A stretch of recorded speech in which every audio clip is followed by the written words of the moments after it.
আব্বা এটা কামনি করছে, হ্যাঁ ডেলি ডেলি আর মার গায়ে হাত দেয় আর মারা জ্বালায়, এত অত্যাচার করে মারে। আজ গায়ে আব্বারে ছাড় দেন না। হে আব্বা খাড়ান। কি হইছে ক? হে আব্বা আপনার সমস্যা কি? হ্যাঁ কি হয়েছে তোর ক? কি হয়েছে জানেন না? আপনি যে আমার মার গায়ে হাত দেন, ডেলি ডেলি মারা জ্বালান, মারা অত্যাচার করেন, এগুলা কেন করেন আব্বা? তোর মারে কি আমি হুদয় জ্বালাইনি? আই গড় আইলে একটু সুখ শান্তি হয় না? হ্যাঁ তোর মার যন্ত্রণায় এলাই তো তোর মার গাত আদি।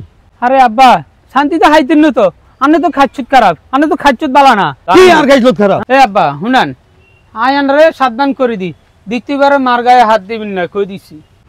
তুই কি কইতেছস? তুই কি আরে মারবি নাই? আয়ান রে হানিস বাইম। কি কস হারামজাদা? এ আব্বা এটা কি করতে আছেন? কি তারে কয়? এই হারামজাদা খারা, এই হারামজাদা খারা, হারামজাদা ইসুদ্দানি, হারামজাদা। কত বড় সাবাস যে হোলা তখন বড় হইছে। হোলার সামনে যেন হোলার মারে মারে, হোলা তো অনেক ঠিক মতনে দিচ্ছে না।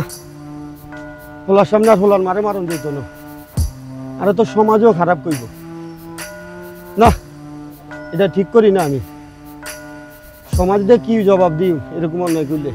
না যাতে আমি ভালো হয়ে গেলাম, আর এই অন্যায় করণ যেত না, হোলার মার গাত হাত দান যেত না।